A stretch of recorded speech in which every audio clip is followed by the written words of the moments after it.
Hi guys, Adam here. I'm with Stephen House and we're outside Old Trafford on Sir Matt Busby Way.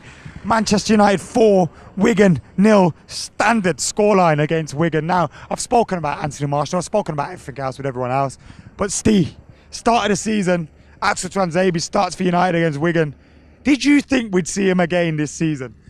Well, I think you said he might make his debut, didn't you? I said he would be the player that makes his debut out of all of them that we've got, if anyone was going to make it, but I didn't really hold much hope that he was going to. I said a couple of weeks ago, I think we've changed Jose Mourinho. I think that you could see that Jose Mourinho had started doing things a little bit differently and starting to get the United way of doing stuff. Today he gave 2 debuts out, mate. 2 debuts, and what's good one about of them, it, Pereira, he didn't have to. No, he didn't. I didn't have to give Tuanzebe, in all honesty. But it's good that Tuanzebe's been knocking on the door. He's the captain of the under-23s. He's not tested at 23 level.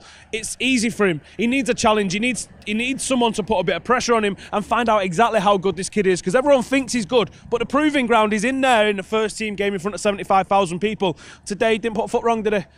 Do you think there's a worry that we could lose some of our best younger players? When you look at what Sean Goss has had to do, 21 years old, you can't knock him, he needs first team football.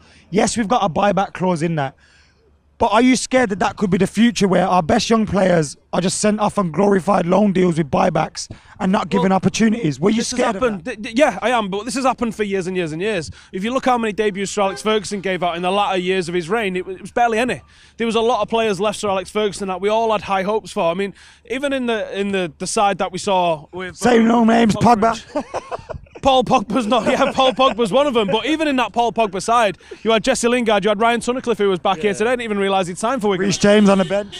You had all of these sort of players. You have you had the likes of John Coffey in that side. You had Larnell Cole in that side. They was lads who looked amazing at under-18s level. But that's not where you've got to look amazing. That's not what you've got to do. You've got to do it right there, and you can only do it if you're given the opportunity. Sean wasn't given the opportunity. Goss wasn't given the opportunity. Him and Tuanzebe were the 2 players that you thought, if anyone was getting a debut this year, that was them 2. And the reason that them 2 was going to be the ones is because them 2 was the first ones that Louis van Gaal named on the bench last season. And they was the ones that didn't get their opportunity. If they'd have got their opportunity, they might be as part of the first team squad as Rashford is. They might have made as many appearances last season as Fosu Mensah did. But that's the luck, and that's how it falls, isn't it? I was speaking with my lads after podcasts that I do, and I was chatting to them. And me, before today, I've been wound up. What's he doing with Marshall? And why haven't we seen Timothy Fosu Mensah yet? Why haven't we seen these guys play? Why hasn't he freshened up the team? I felt against Hull he had the perfect opportunity to do that. He didn't. Countless times, Northampton, Zoya twice. We've had opportunities to do that and he hasn't. Today he did. And I'm glad he's done that. But do you think he will continue to do that?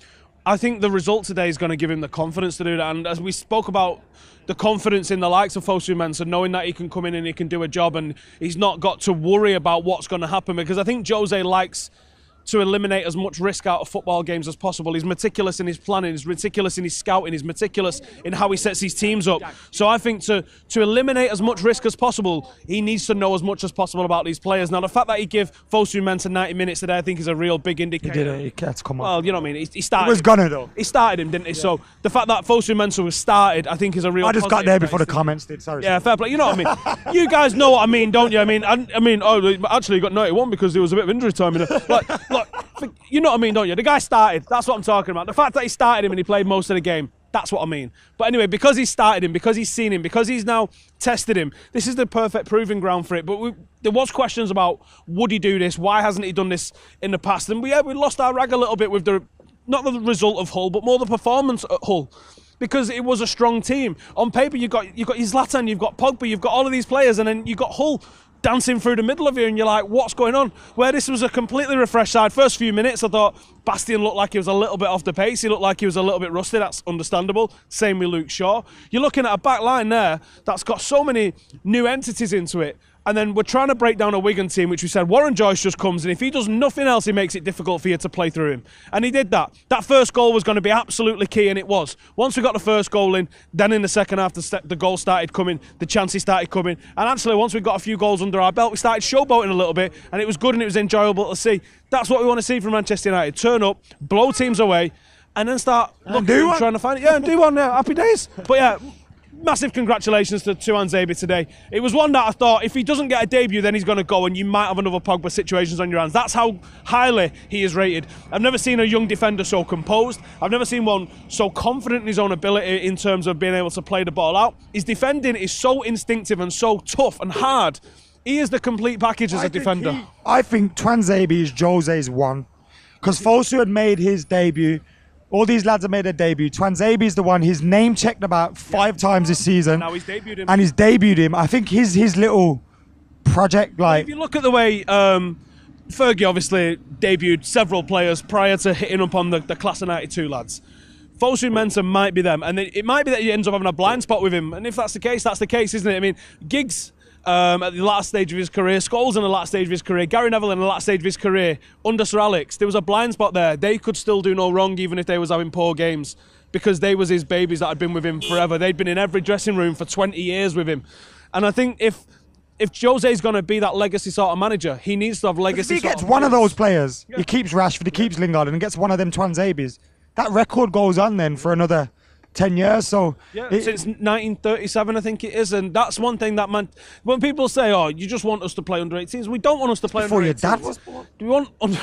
We want Manchester United to do what Manchester United does, and Manchester United, like it or not, is built on the foundation of youth. Nobody comes close to the record that we've got of having 80-odd years of consecutive academy homegrown products in the first team squad. Now you can be City and you can be Chelsea and you can be whoever you want, mate. It's all about Manchester United plays youth, and the good thing is that we've managed to stay at the top and competitive for all that time while playing youth at the same time. I'm not saying I would rather see us lose and play youth players all the time, because obviously it's a combination of the two, and that's what makes it so special, is that we do win things, but we also win it by bringing through young players who are the heart and soul of the club. And today that tradition's going on again because Jose Mourinho has actually done something for the good of the club rather than just to benefit him right now. He might not be here when Tuanzebe actually breaks into the first team proper. If you look at his past record, he might be gone in 2-3 years. I hope he doesn't. I hope he's actually finding... He's not suggesting he's off, by the way, guys. So you just calm down, yeah. Stephen thinks he's going to do one after 2 years. Shut up. Saying, looking at his track record... Who was your man of the match today, by the way?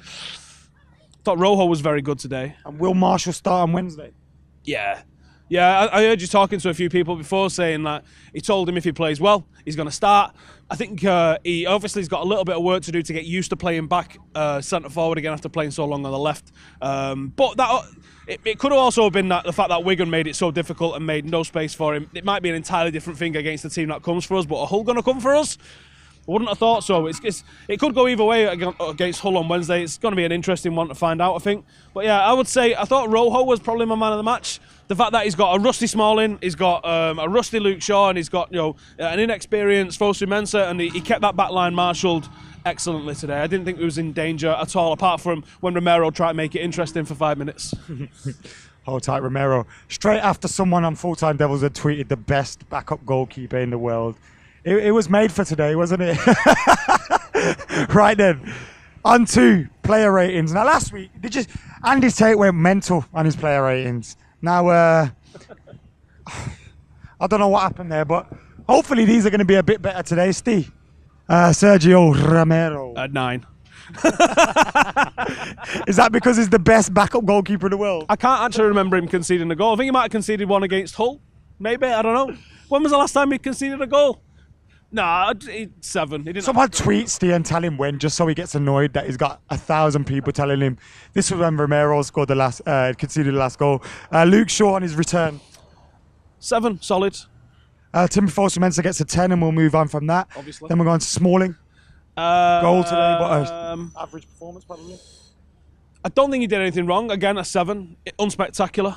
Didn't really have anything to do. Didn't really have any mistakes. Rojo's your man of the match. Yeah, I'm going to say he gets an 8. Quite middle of the road. So it's mad how, man of the match Rojo's got less than Timothy Fosu Mensah, but that makes sense. Fellaini. Do you know what? Let's talk about Fellaini a little bit here, right? Because are you going to do what Tate does? No, I'm not going to Just give him a 2. I'm going to give him a 6. But he scored today, by the way. I know opening goal. Yeah, I know he did. But I don't understand what he's doing. When you look at the team, I like to see the patterns of play, and it's quite symmetrical how we play sometimes, and you see the fullbacks over this side and the fullbacks over this side, and you look at the mirroring wherever it is, and Fellaini's just doing his own thing. Honestly, he's just wherever he wants to go. He was in the space that Schweinsteiger was trying to occupy. He was in the space that Rooney was trying to occupy, and he just seems to get in the bleeding way. Do you know when you ask for a number, guys, and some geezer gives you a whole 3-5 paragraphs? So 6. I don't know what he does. I know I missed out the number 4 there. Perfect guy to be doing player ratings, aren't I?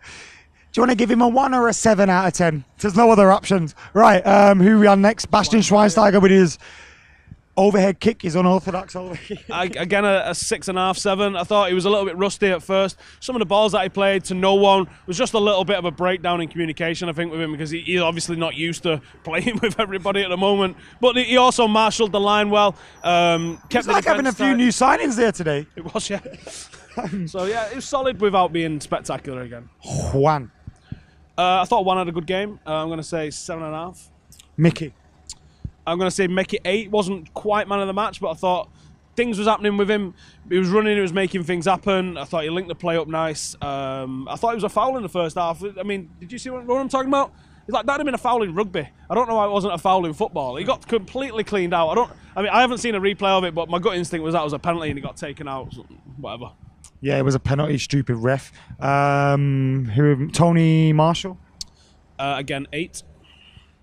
Wayne Rooney. 7.5. There was a couple of real nice touches from Rooney. Kept the play moving nicely, kept it motoring around, good interplay. I think 4-2-3-1 with Rooney behind the striker gives us quite a lot of options. Something maybe to look at for when Carrick isn't playing, I think. He's bringing Rooney in for the work rate and that you get at that number 10 position. So, yeah, maybe 7.5. Joe Pereira. 10. Tuanzebe. 10. And who's the other sub? Herrera. 10. 10. 10. 10. Right, guys, thank you. That's been the player ratings and Stephen Howson's thoughts on the game. We're going to get out of here. See you later.